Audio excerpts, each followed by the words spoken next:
Whatever you thought the world was before October the 7th, it's not the same now. Everything changed. And I'm not able to find anybody, at least on the conventional mainstream media, who understand that and who seem to be able to work with the realities of this. Let me explain to you. October the 7th was something which mathematically made no sense.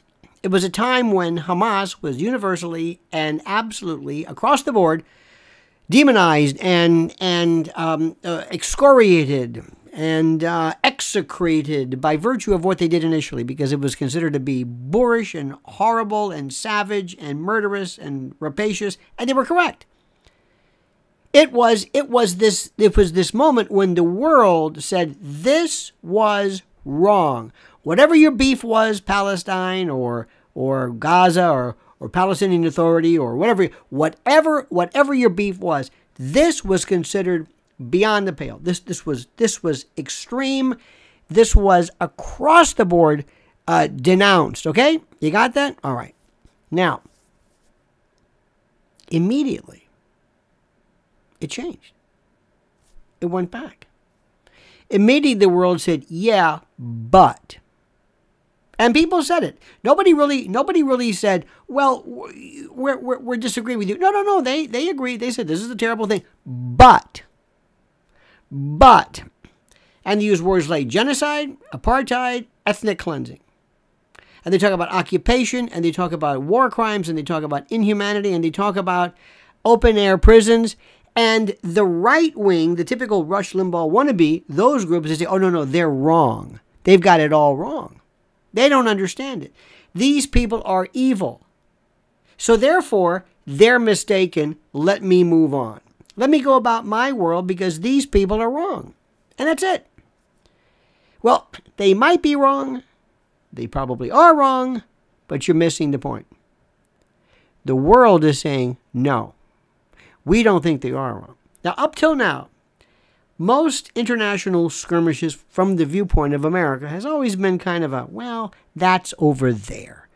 Whether it's Vietnam or whether it's Iraq or Afghanistan, that was over there. Whether it was Ukraine, that was over there.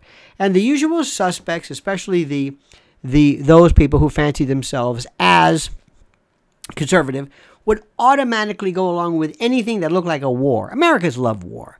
The military-industrial complex is alive and well. So they always said, well, that was over there. Let me tell you what happens next. When a group of people come along, either Hamas or some other group, the Al-Aqsa Brigade or Palestinian Jihad or whatever, they do something. They detonate some type of a device. They cause panic and terror. That will change the calculus of perception here because we lose our mind here.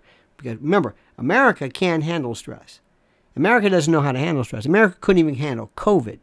We're still walking around wearing masks in cars by ourselves because we love to be afraid. But the moment that happens, that is going to change the calculus. So we're going to see, now, wait a minute.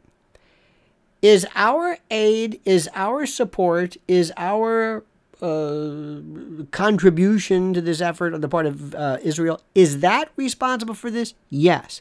Then watch what happens. Watch what happens then. Then wait to see what the rest of the world does in terms of coming back and responding accordingly.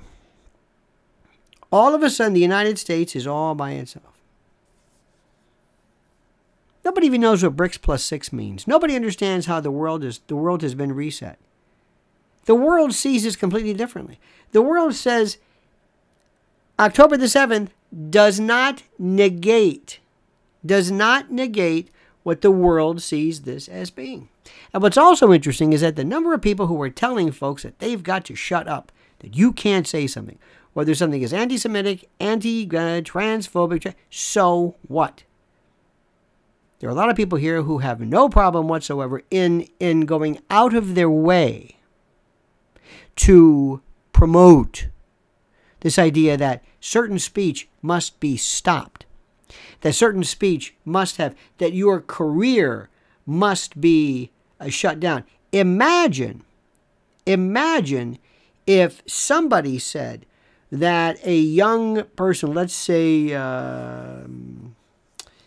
that fellow, remember the MAGA hat, the one who was, whatever his name was, Imagine if somebody said, nobody should ever hire him because he was a part of some racist, whatever it was. You say, that's the most ridiculous thing in the world. That's draconian. That's lunacy. But that's what's being suggested now, because we all agree that anybody who dares to either promote Hamas or is anti-Israel is either A, anti-Semitic or anti-Zionist.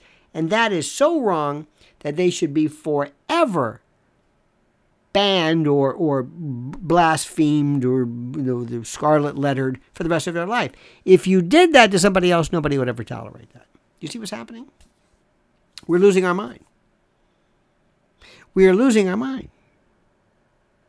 And nobody seems to get it. But if you watch TV, all they're doing is, ooh, look at these cool weapons.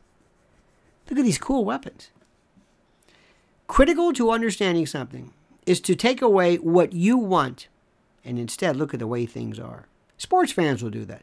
I know Mets fans who love the Mets, but when the Mets are losing, they say, that's it. It's falling apart. There's nothing I can do. I'm not going to even pretend that everything is groovy, because it's not. Because they recognize this is the problem that's there. This is the problem. This is it. And they say, that's irrespective of what I feel, our team is losing, they're wrong, they made a mistake. You've got to understand something, irrespective of what your feelings are regarding the Middle East or Israel or 1948 or Nakba or whatever. What you think doesn't matter. When you have 300,000 people marching in London and around the world, when you have a resounding international argument that speaks boldly and loudly against what is happening right now,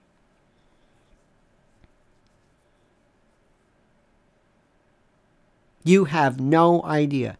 It's a different world. The United States is not in charge anymore. You're going to see MBS.